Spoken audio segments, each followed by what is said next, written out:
Manila at doon sa lalong higit sa San Francisco, Barangay San Francisco sa sa Bukid. Yung aking mga tauhan doon. Ayusin yung trabaho. Ayusin ang pag-aasintan sa pag-ano. Kailan bitabi? Sige lang. Yan lang. Busy ako sa office. Okay, salamat idol. A few moments later. Ito yung may-ari ng hacienda doon sa San Francisco, California. Yung manager doon, walang iba di si Mags Mercado.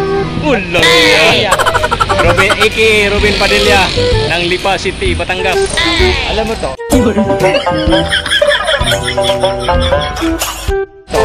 Oh. Okay, bagay dito.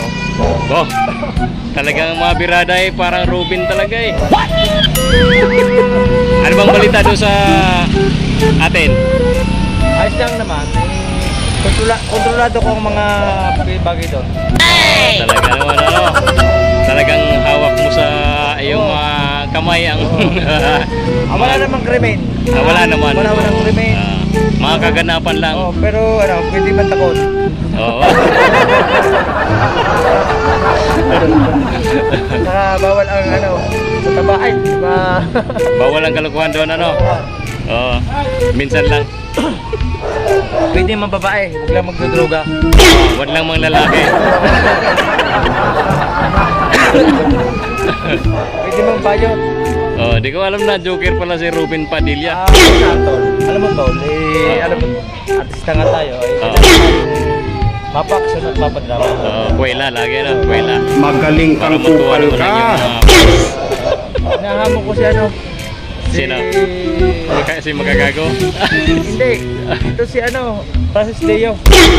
Inaapi niya si Diwata. Ano bang sinabi? Isang bangot niya. Francis Leo Marcos. Dugyot. Dugyot? Oo. Baka nagpapansin lang, gawa ng wala na rin siya, hindi na rin sikat eh. Ano siya, papapansin? Si Diwata ngayon ang trending eh. Oo nga eh. Nagpapapansin lang. Parang si si Mystica. Binuburaot din si Diwata lagi binubos. Ano pa masasabi mo? Nagang maipapayo mo kay Diwata?